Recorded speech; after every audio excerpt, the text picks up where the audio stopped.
ইরানের আঘাতে নতুন করে আমেরিকার 4টি বিমান ও হেলিকপ্টার বিধ্বস্ত। মৃত্যু ফাঁদ খামেনির দেশ, যুদ্ধবন্ধে কি মরিয়া ট্রাম্প? ইরান যুদ্ধ নয়, নিজ দেশের ভেতরে গৃহযুদ্ধের শঙ্কায় নাজেহাল ইসরায়েলের বর্বর প্রধানমন্ত্রী নেতানিয়াহু।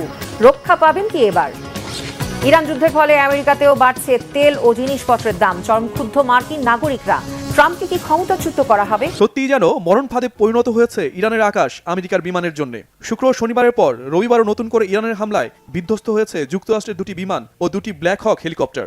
ইরানের দক্ষিণাঞ্চলীয় শহর ইস্পাহানে মার্কিন বাহিনীর একটি C-130 পরিবহন বিমান ও 2টি ব্ল্যাক হক হেলিকপ্টার ভূপাতিত করার দাবি করেছে ইরান।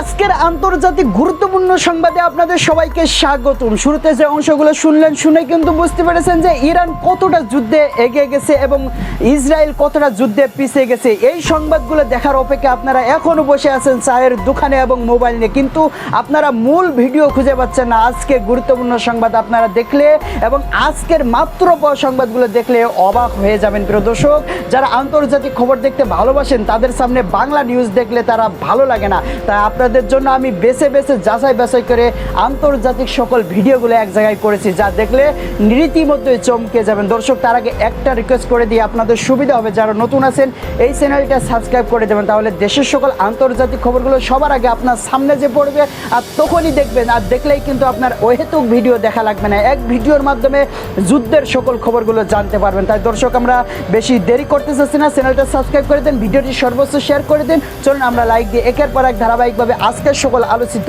রাজনৈতিক এবং আন্তর্জাতিক খবরগুলো দেখে আসি। এর আগে যুদ্ধবিমানের 2য় ক্রু সদস্যকে উদ্ধারের অভিযানকে সফল ও দুঃসাহসিক বলে দাবি করেন মার্কিন প্রেসিডেন্ট ডোনাল্ড ট্রাম্প। বলেন, মার্কিন বাহিনী যুক্তরাষ্ট্রের ইতিহাসে অন্যতম দুঃসাহসিক একটি অনুসন্ধান ও উদ্ধার অভিযান পরিচালনা করেছে। এছাড়া ওই ক্রু সদস্য সম্পূর্ণ নিরাপদ ও সুস্থ আছে বলে দাবি করেন প্রেসিডেন্ট ট্রাম্প। তবে ইরানের দাবি সে চেষ্টা ব্যর্থ হয়েছে। এদিকে সমঝোতার জন্য মার্কিন প্রেসিডেন্ট ডোনাল্ড ট্রাম্পের 48 ঘন্টার আলটিমেটাম তোয়াক্কাই করছে না ইরান। যুক্তরাষ্ট্রকে যুদ্ধে পরাজয় স্বীকার করে ইরানের দাবি মেনে নেওয়ার জন্য আহ্বান জানিয়েছেন তেহরানের বিচার বিভাগের সাবেক কর্মকর্তা মোহাম্মদ জাভেদ লারিজানি। বলেন, সমঝোতার জন্য যুক্তরাষ্ট্রের দেওয়া দাবিগুলো অযৌক্তিক ও অনেক দুর্বল। জাভেদ লারিজানি মনে করেন, বারবার আলোচনার আহ্বান জানিয়ে যুক্তরাষ্ট্র পালানোর পথ খুঁজছে। তবে ইরানে আর কখনোই হামলা হবে না এর নিশ্চয়তার যুদ্ধে ক্ষতিপূরণ না দেওয়া পর্যন্ত তেহরান যুদ্ধবিরতিতে যাবে না, বরং মার্কিন সেনা অবস্থান ও ইসরায়েলের হামলা আরও জোরদার করবে। ইরান ও লেবাননের বিভিন্ন শহরে ইসরায়েল ও যুক্তরাষ্ট্রের হামলার জবাবে মধ্যপ্রাচ্যে ভয়াবহ তাণ্ডব চালাচ্ছে ইরানের ইসলামিক বিপ্লবী গার্ড সদস্যরা। ইরানের চালানো 2টি পৃথক হামলায় বাহরাইনের তেলের ডিপোতে আগুন ধরে যায়। ইরানের মিসাইল হামলা আঘাত এনেছে কুয়েত ও সংযুক্ত আরব আমিরাতেও। মিসাইল হামলায় একটি পেট্রোকেমিক্যাল প্ল্যান্টের কার্যক্রম স্থগিত করেছে আবুধাবি কর্তৃপক্ষ। ইরানি মিসাইলের আঘাতে আগুন লেগেছে কুয়েতের একটি অয়েল সেক্টর কমপ্লেক্সেও। ইসরায়েলের বিমানবন্দর ও সামরিক স্থাপনায় মিসাইল হামলা অব্যাহত রেখেছে ইরান সমর্থিত ইয়েমেনের হুতি বিদ্রোহীরা। রোজকার মতো রবিবারও ইরানে হামলা চালিয়ে 4 জনকে হত্যা করেছে যুক্তরাষ্ট্র ও ইসরায়েল। ইরান জানিয়েছে বুশেহর পারমাণবিক বিদ্যুৎ কেন্দ্রের কাছে হামলা হয়েছে। এই হামলার পর রাশিয়া সেখানে কর্মরত 198 জন কর্মীকে সরিয়ে নিতে শুরু করেছে। Shahid Arafat, Bangla vision news desk. এদিকে ইরানের দুর্গম পাহাড়ি এলাকায় ঢুকে মার্কিন যুদ্ধবিমানের নিখোঁজ পাইলটকে উদ্ধার করতে রীতিমতো প্রতিযোগিতায় নেমেছিল যুক্তরাষ্ট্র ও ইরান। দুদিনের ব্যাপক অভিযানের পর আমেরিকার সেনা উদ্ধারের দাবি করলেও ইরান বলছে ব্যর্থ হয়েছে সে চেষ্টা। ফলে প্রশ্ন উঠেছে, কে সত্যি বলছে, ইরান নাকি আমেরিকা? আর উদ্ধার সেনার ছবি কেন এখনো প্রকাশ করতে পারেনি ট্রাম্প প্রশাসন? মোর্শেদ আলমের ডেস্ক রিপোর্ট। ইরানের দক্ষিণাঞ্চলের দুর্গম পাহাড়ি এলাকায় ভূপাতিত মার্কিন যুদ্ধ বিমানের নিখোঁজ পাইলটকে ঘিরে শুরু হয়েছিল এক রুদ্ধশ্বাস ছায়াযুদ্ধ। শেষ পর্যন্ত তীব্র ঝুঁকি আর গোলাগুলির মধ্যেই তাকে উদ্ধার করে যুক্তরাষ্ট্র। কিন্তু কিভাবে তাকে উদ্ধার করে যুক্তরাষ্ট্র, জানা গেল এর পেছনের আসল রহস্য। গেল শুক্রবার ইরানের শক্তিশালী আকাশ প্রতিরক্ষা ব্যবস্থার মুখে ভূপাতিত হয় অত্যাধুনিক মার্কিন যুদ্ধ বিমান। এতে থাকা পাইলটদের মধ্যে একজনকে দ্রুত উদ্ধার করা গেলেও অপরজন নিখোঁজ হয়ে যান পাহাড়ি অঞ্চলে। সঙ্গে সঙ্গে তাকে উদ্ধারে ব্যাপক তল্লাশি অভিযান শুরু করে মার্কিন বাহিনী।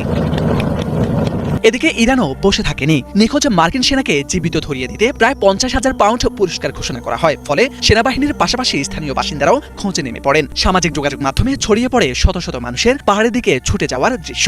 সময় যত গড়িয়েছে ঝুঁকি ততটাই বেড়েছে।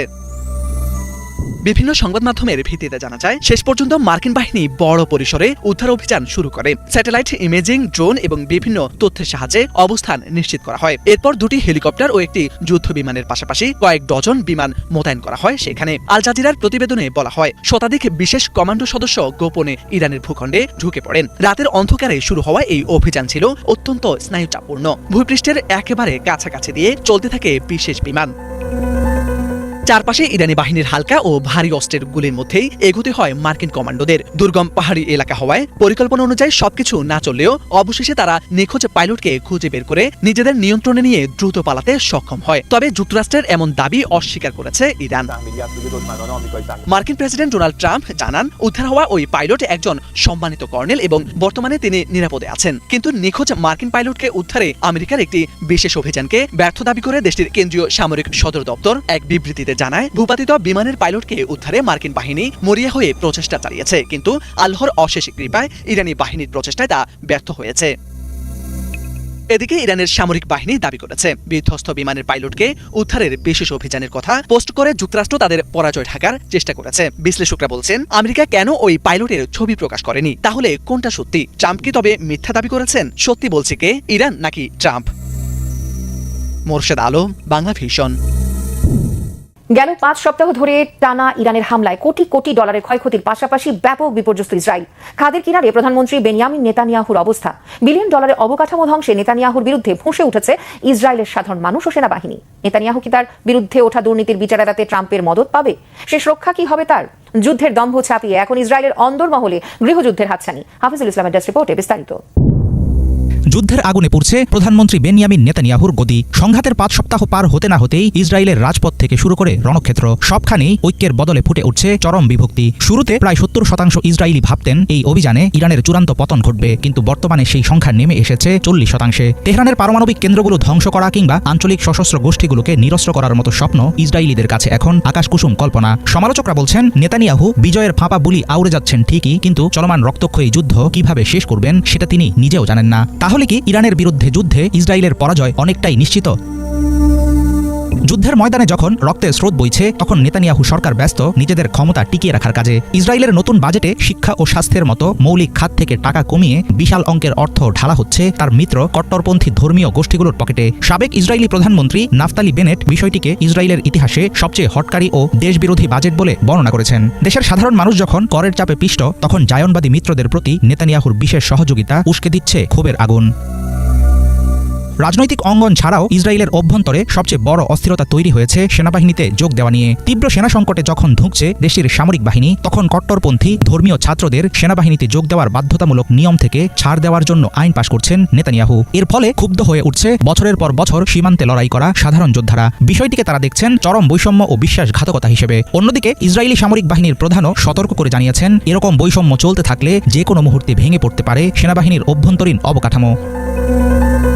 মধ্যপ্রাচ্যকে বদলে দেওয়ার নামে ইরানে হামলা শুরু করলেও এখন যুদ্ধ নিয়ে বেসামাল প্রধানমন্ত্রী বেনিয়ামিন নেতানিয়াহুর সরকার। এর মাঝেই তার ব্যক্তিগত আইনি লড়াইও এখন খবরের শিরোনাম। নেতানিয়াহুর দুর্নীতি ও ঘুষ মামলা বন্ধ করতে মরিয়া হয়ে উঠেছে তার মিত্ররা। মার্কিন প্রেসিডেন্ট ডোনাল্ড ট্রাম্পও এই খেলায় যোগ দিয়ে ইসরায়েলি প্রেসিডেন্টকে ধমক দিচ্ছেন যেন নেতানিয়াহুকে এখনই ক্ষমা করে দেওয়া হয়, কিন্তু বাস্তবে ফলাফল যুদ্ধবাজ নেতার পক্ষে যাচ্ছে না। চলমান যুদ্ধের বিশাল ব্যয় মেটাতে গিয়ে ইসরায়েলের বাজেট ঘাটতি ছাড়িয়ে গেছে। দেশবাসী, আপনারা যে যেখান থেকে আন্তর্জাতিক খবরটি শুরু থেকে শেষ নামাতে দেখেছেন এবং বাংলা নিউজগুলো দেখেছেন এবং দেশের রাজনৈতিক খবরগুলো দেখেছেন, সকল ভিডিওর পক্ষ থেকে জানাচ্ছি শুভেচ্ছা এবং অসংখ্য ধন্যবাদ জানাই। এই ধরনের নিউজ লাইভ দেখতে যারা ভালোবাসে আমাদের চ্যানেলের সাথে যুক্ত থাকতে হবে, তাহলে দেশের সকল খবরগুলো এক জায়গায় করে আপনাদের জন্য প্রস্তুত করবো, সেগুলো আপনারা দেখবেন। দেখা হবে পরবর্তী দেশে কোনো আপডেট খবর অথবা নিউজ নিয়ে। বিদায় নিচ্ছি আজকের মতো। আসসালামু আলাইকুম।